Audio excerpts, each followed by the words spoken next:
Hello there everyone, CB here from CJB Studios, and welcome to part 2 of the Sam Raimi Spider-Man Sam Raimi Spider-Man Trilogy review series on this channel. Yesterday I did one on the first one from 2002, so I am back at it again with the second one that came out on June 30th, 2004. So, just like the first Spider-Man film, this one was a pretty big hit. Everybody loved it, and some people some people say that it's better than the first one, and some dare say, well, they even say that it's the best of the trilogy.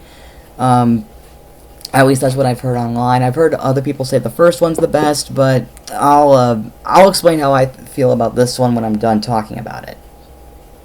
Speaking of which, let's get right into it. So this movie takes place 2 years after the events of the first one, and apparently Peter Parker is struggling both with Spider-Man and himself. He's been he got fired from being a pizza delivery guy at Joe's Pizza for delivering some pizzas late on time. He's also apparently fired at the Daily Bugle for coming up with some stories that J. Jonah Jameson is not impressed with. And not only that, he's also struggling in class. Like, his grades are declining, and that's pretty much what's going on. So simply put, Peter Parker's last Spider-Man is kind of in a bit of a struggle, basically. On the bright side, though, Peter's actually writing a paper on another scientist named Otto Octavius, whose goal is to actually study nuclear fusion and try to harness the power of it. However, around this time, Peter Parker as Spider-Man is apparently struggling with his powers. Like, he's actually starting to have trouble, using them, like using the web and all that kind of thing, all those things, and apparently that adds to more struggling in his life. As for Otto Octavius, Peter comes over to see the demonstration that he's doing, and the way Otto is doing it is by using 4 mechanical arms, and the machine is powered by using some tritium. Unfortunately, the experiment goes horribly wrong, and in the process, the arms get fused into Otto's spine, which means that they are the ones controlling him, instead of him controlling them, due to the inhibitor chip getting damaged. Fortunately for Dr. Octopus, as he's now called, he decides to build a bigger version of the fusion machine by making it stronger and more powerful than before. By stealing a bunch of money, which just so happens to be his first encounter of Spider-Man, and, well, apparently that didn't... Well, it did go well since he did save, Aunt May, but he was still losing his powers at that point, or at least starting to lose them. And of course, once the machine is... Well, actually, I'm not going to get there quite yet. However, after that encounter with Doc Ock, along with Peter finding out that Mary Jane is actually getting married to somebody else, he, as Spider-Man, ends up losing his powers for good, unfortunately, which means he can no longer, swing across buildings or save people or anything. In other words, he just has to go back to Peter Parker. Spider-Man, no more. Fortunately for J. Jonah Jameson, however, he's actually happy since, well, he doesn't like Spider-Man, so he gets to keep the suit for now. As for Doc Ock, however, the bigger version of the fusion machine is fully finished, and the only thing left is tritium.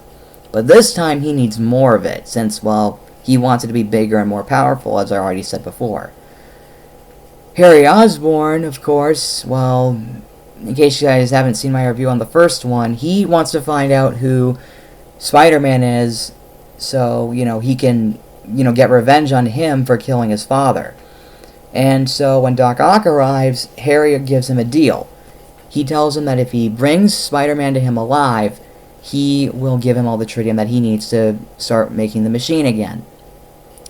Doc Ock eventually finds Peter at a cafe and kidnaps Mary Jane in the process. And because of that, Peter's spider powers come back. He eventually battles Doc Ock on the top of a clock tower, the West Side Tower at the West Side Tower at 3 o'clock, by the way, until they eventually they end up falling on an elevated train. In the process, Doc Ock damages the throttle, which causes the train to go really... Well, actually, no. He speeds up the train, making it go faster. He breaks the throttle, and lets Spider-Man try to save the train. He thankfully does so by, of course, shooting webbing everywhere. And, of course, Doc Ock, of course, brings him over to Harry Osborn, just like he agreed to as part of the deal. To Harry Osborn's surprise, however, after he finds out who Spider-Man was behind the mask, it turns out to be Peter Parker. And, well, he can't believe it. Unfortunately for Peter, though, he needs to find out where Mary Jane is. And as it turns out, Doc Ock kept her hostage inside an old abandoned pier. Basically some kind of dock, pretty much. Fortunately, Spider-Man manages to stop him once the machine is activated, and he even reveals his secret identity as Peter Parker. Not just to Doc Ock, but to Mary Jane as well. Peter teaches Doc Ock that the best thing to do is to let go of the things you want the most. Give them up. Along with the fact that using intelligence is not a privilege. It's a gift. The same words that Doc Ock told him before he became Doc Ock. Doc Ock agrees with what Peter had to say and decides to drown the fusion machine into the river along with him, sacrificing his life. Not only that, but Spider-Man and Mary Jane end up getting out of the pier after the machine, ends up being drowned into the river along with Doc Ock himself. As for Harry Osborn, however, he ends up having a vision of his father, who tells him that now that he knows the truth about Spider-Man and Peter Parker, he decides to avenge his father by becoming the new Goblin. The movie ends with a wedding, along with Spider-Man swinging from building to buildings, just like in the first one.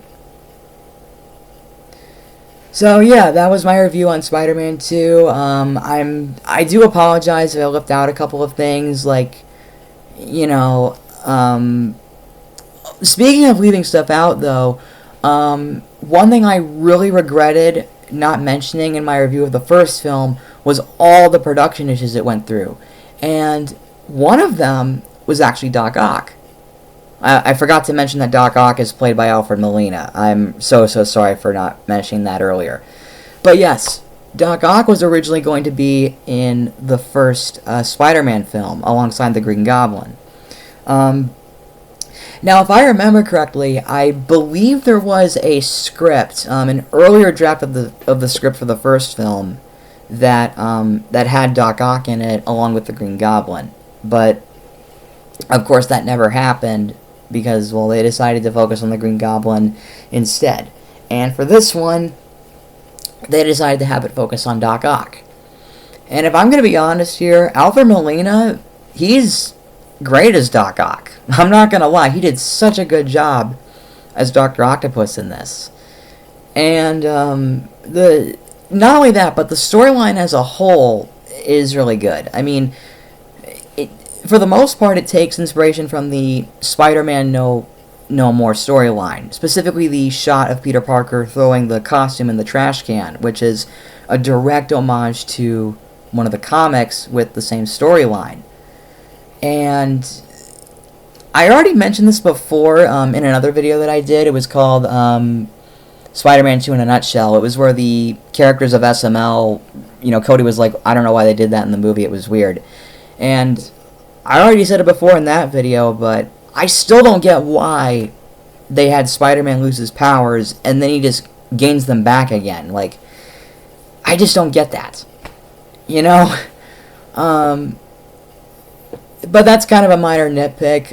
Anyways, as for my thoughts on Spider-Man 2, I actually thought it was good. I mean, I can't say it was better than the first one was, but it was still good, I will admit. It was pretty good as the first one was. The story is pretty good, just like the first one. The characters are still great and everything about it, and yeah. And of course, yeah, I don't really know what else to say, really, but I do have a special treat for you guys. Just like the first Spider-Man, I have the second one on DVD. Oh, I had it upside down. So this is actually the 2.1 extended cut that came out in 2007, because this was actually released to get people hyped for Spider-Man 3 at the time. And I actually got this one for my 14th birthday alongside the third one. So here's the disc of the first one. There's Spider-Man. Here's disc 2 with him and Doc Ock on the train. So again, this is the extended cut. This is not the original theatrical cut. Like, this cut has like 8 extra minutes of footage added to it. So yeah, that's my review on Spider-Man 2. I know it's not perfect, but I hope you guys liked it anyway. And, well, I hope you guys are excited for tomorrow, because we're going to be talking about the third and final installment in the trilogy, known as Spider-Man 3. See you for tomorrow, folks.